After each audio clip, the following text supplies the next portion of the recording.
Bueno, hoy en el acento vamos a hablar con Georgina Orellano, que es secretaria general de AMAR, que es la Asociación de Mujeres Meretrices de Argentina.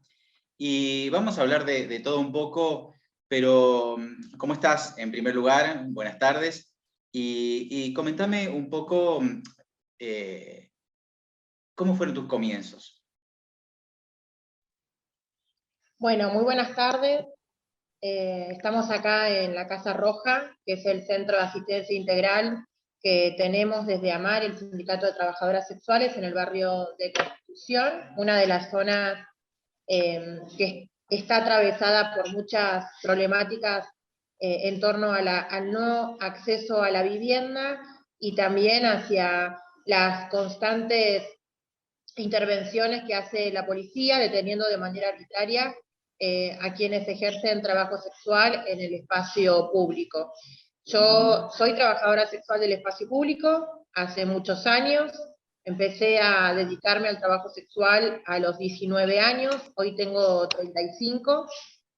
Mis inicios fueron muy duros en cuestión con el estigma, con la discriminación, con la violencia institucional y sobre todo con el desconocer los derechos que tengo y que tenía en ese momento.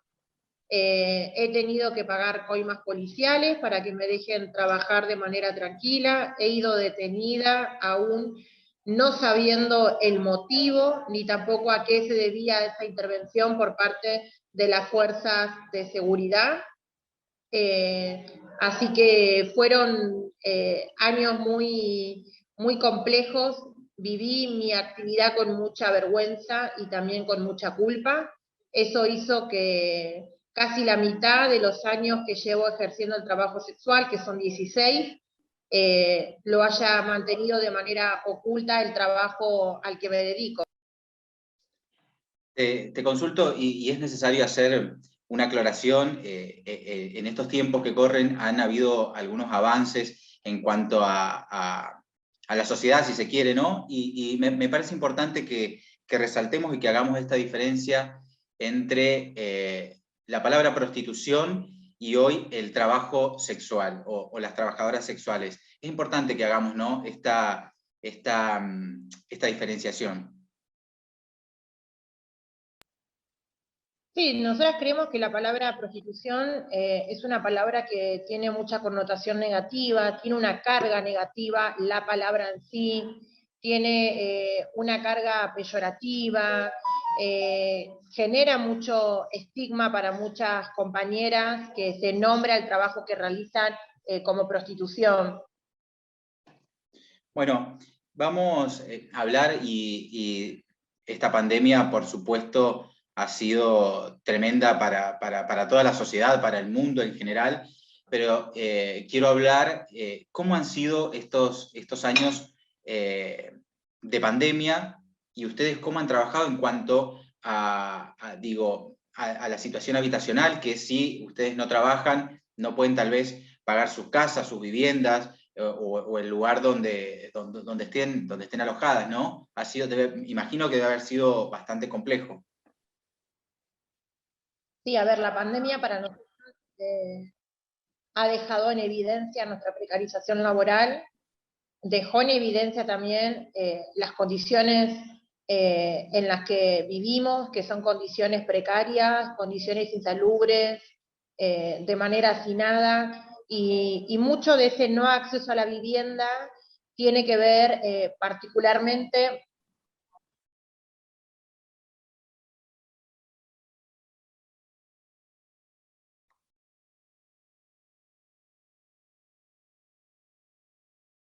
Se cortó, Georgina.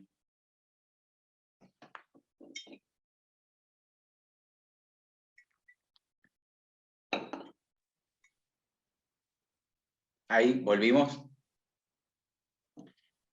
Bueno, a ver, la pandemia lo que ha dejado en evidencia es la precarización laboral de las trabajadoras y de los trabajadores sexuales. Dejó en evidencia también las condiciones insalubres en las que vivimos, condiciones hacinadas, dejó en evidencia el no acceso a la vivienda, y sobre todo creo que dejó en evidencia que muchas de las dificultades que atravesamos y las desigualdades que atravesamos quienes ejercemos el trabajo sexual tienen que ver con el no reconocimiento hacia nuestro trabajo. Tiene que ver con que el Estado no ha generado en todos estos años ninguna política pública dirigida hacia nuestro colectivo. Hace poco presentamos un informe que habla un poco de las condiciones habitacionales en las que vivimos las trabajadoras sexuales en el barrio de Constitución, acá en la Ciudad Autónoma de Buenos Aires, y dejó en evidencia que muchas de las situaciones que atravesamos tienen que ver, primero, por la discriminación hacia nuestro trabajo, o sea, que en muchos lugares no nos quieren alquilar por el trabajo que realizamos, por la identidad de género, en el caso de las compañeras del colectivo travesti trans, por el caso de la nacionalidad, en el caso de las compañeras migrantes, también tiene que ver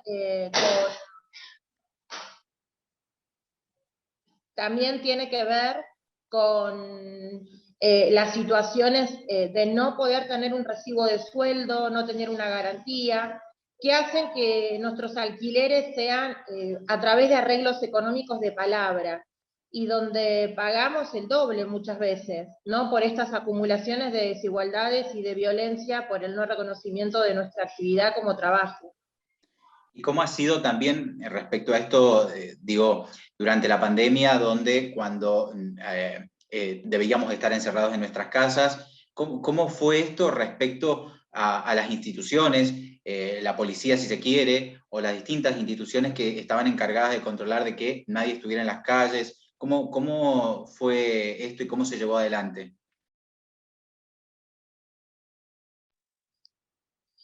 Bueno, una de las cosas que nosotras denunciamos, que fuimos expuestas durante la cuarentena preventiva y obligatoria, es la violencia institucional. El control policial de quién podía hacer uso o no del espacio público ha sido para nosotras una de las peores consecuencias que tuvimos durante la pandemia. La violencia institucional se incrementó hacia nuestro colectivo.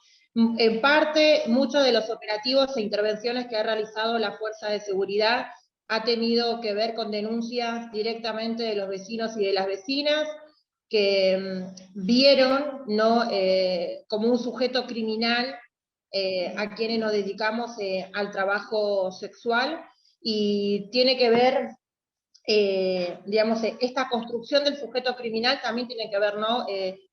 Las intervenciones del Estado en cuanto a nuestro trabajo, si hay códigos que nos criminalizan, si hay normativas que nos criminalizan, eso constituye a que socialmente se construya una idea criminal hacia nuestra actividad y una idea criminal hacia nuestras vidas y nuestras existencias. Y te consulto, y a ver, en este sindicato del cual sos parte, formás parte, ¿cuál es la lucha que promueven principalmente y qué les permite a las trabajadoras sexuales estar sindicalizadas? Bueno, AMAR lucha por el reconocimiento del trabajo sexual como trabajo. Es una organización que nace en los años 90, nace en los calabozos, nace en las cárceles, cuando las compañeras se encontraban justamente detenidas por edictos policiales que fueron normativas vigentes en la Ciudad Autónoma de Buenos Aires, que aún hoy en muchas provincias lamentablemente siguen vigentes. Y también forma parte de nuestra lucha sindical que esas normativas se deroguen, que se despenalice el trabajo sexual, que podamos salir de la clandestinidad y que podamos contar con derechos laborales como una obra social, poder acceder a crédito, poder acceder a la vivienda y poder realizar aportes jubilatorios. Los avances para nosotras en materia de organización sindical, lo que nos permite estar sindicalizadas, primero nos permite tener una voz propia, tener una voz como colectivo, poder nombrarnos como trabajadoras es fundamental. Es muy importante para nosotras la construcción de la identidad de la trabajadora sexual como trabajadora, como un sujeto perteneciente a la clase trabajadora, en el cual atravesamos junto con muchos otros colectivos, con muchos otros trabajadores y trabajadoras, las mismas condiciones indignas de trabajo que hacen que nos tengamos que organizar para poder mejorar esas condiciones y para poder vivir lo más dignamente posible. Esa pertenencia de clase hizo que dejamos de tener que sentir vergüenza por la clase social a la que pertenecemos, que dejamos de sentir vergüenza y de tener que salir a trabajar por una necesidad económica de poder sobrevivir o mejorar nuestra calidad de vida. Nos hizo dar cuenta de que hay muchas otras personas y que hay muchos otros sujetos políticos que atraviesan las mismas desigualdades que atravesamos las trabajadoras sexuales, y que en parte el estigma, ¿no?, que es tan fuerte en el trabajo sexual tiene que ver con la parte del cuerpo con la que nosotras nos dedicamos a ejercer la actividad. Meramente hay un componente moral en cuanto a los discursos, los debates, las tensiones y las miradas que se tienen sobre la trabajadora sexual, que no lo tiene ningún otro trabajador o trabajadora, que solamente se cuestiona, se interpela, se indigna de ver la explotación de una trabajadora sexual y no la explotación de un obrero, y no la explotación de una empleada de casas particulares, y no la explotación de un operario en una fábrica, porque tiene que ver con la mirada social construida desde la sacralidad de la parte del cuerpo, o sobre la parte del cuerpo con la cual nosotras ejercemos el trabajo sexual, que es la genitalidad, que es la sexualidad, y sobre todo meramente con una mirada machista, porque acá lo que está en discusión y lo que se termina criminalizando son a las mujeres lesbianas, travestis y trans que ejercemos trabajo sexual. Entonces, que no podemos disponer las mujeres, ¿no?, de la sexualidad, de nuestra autonomía, de nuestra soberanía.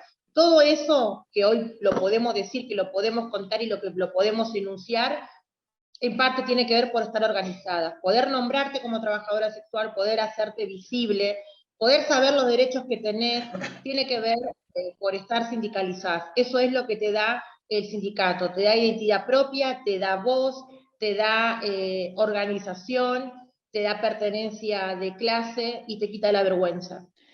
Te pregunto, Georgina, y ya para finalizar, digo, ¿cómo ves esto en relación a la sociedad? La sociedad, ¿cómo ves esta temática hoy y a futuro?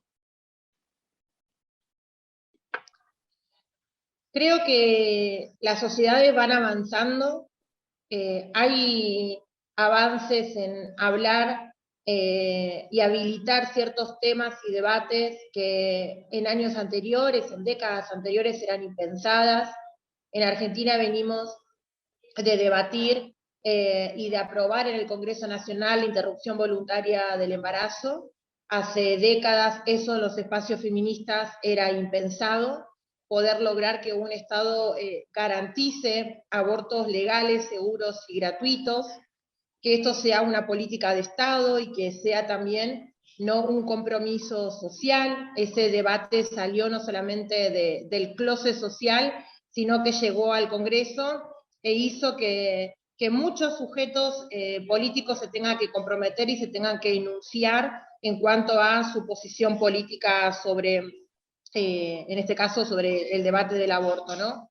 Y eso a nosotras nos habilitó y nos dejó una esperanza que tiene que ver con que, más allá de que han pasado las compañeras del movimiento feminista, de los feminismos, muchos años, y han atravesado muchas luchas para poder lograr llegar a tener una ley en el Congreso.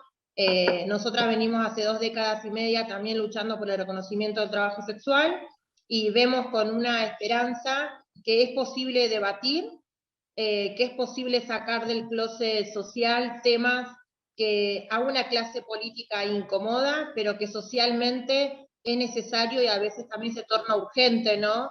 Que se debata. A veces el sistema político atrasa, tiene una mirada muy enquistada y atravesada por los prejuicios sociales, y nosotras logramos tener mucha aceptación en los sectores sociales. Hay muchos actores sociales involucrados en nuestra lucha, que acompañan nuestro activismo, que han acompañado muchísimas situaciones y tuvieron intervenciones en todo lo que fue la pandemia, con asistencia alimentaria, con poder frenar desalojos violentos hacia nuestras compañeras. Eso no lo podíamos haber logrado si no lo hubiésemos hecho en compañía de muchas organizaciones sociales, sindicales y también de organizaciones feministas que acompañan la lucha por el reconocimiento del trabajo sexual.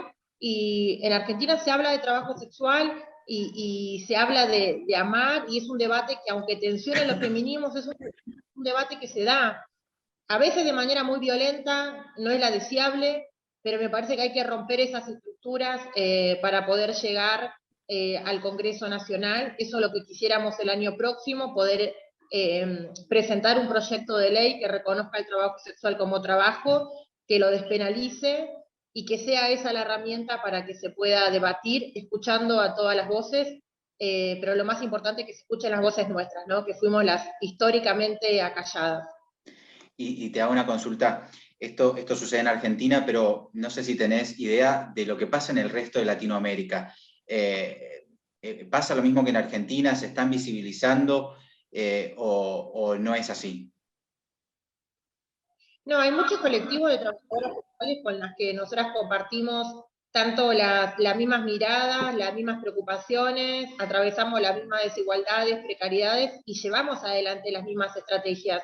No, colectivos en México que han emergido en el último tiempo y que tienen mucha visibilidad, en Chile, las compañeras que han logrado en la nueva Constitución que se pueda despenalizar el trabajo sexual, colectivos que lograron que la Corte Suprema de Justicia reconozca el trabajo sexual como trabajo, como lo fue en Colombia. En otros países también las compañeras han logrado la sindicalización, como por ejemplo lo fue en Guatemala. En Uruguay las compañeras están trabajando la reforma de la ley que reconoce el trabajo sexual y pidiendo la incorporación del Sindicato de Trabajadoras Sexuales a la Central de Trabajadores y de Trabajadoras de Uruguay. Emergen cada vez más colectivos emergentes, porque cada vez que se terminan generando leyes que criminalizan a nuestra actividad, más allá de que eso genere clandestinidad, genere mayor criminalización, mayor persecución hacia las trabajadoras sexuales, lo que vemos es que eso impulsa a que las propias trabajadoras y trabajadores sexuales alcen sus voces, se agrupen, se organicen y quieran poder también ser escuchados ante la avanzada, ¿no?, de estas políticas punitivas. Bueno, Georgina, ha sido un gusto y pretendemos desde el acento, siempre que haya una necesidad que contar y visibilizar, aquí tienen el espacio. Así que muchísimas gracias por haber compartido estos minutos con nosotros. Muchas gracias a ustedes.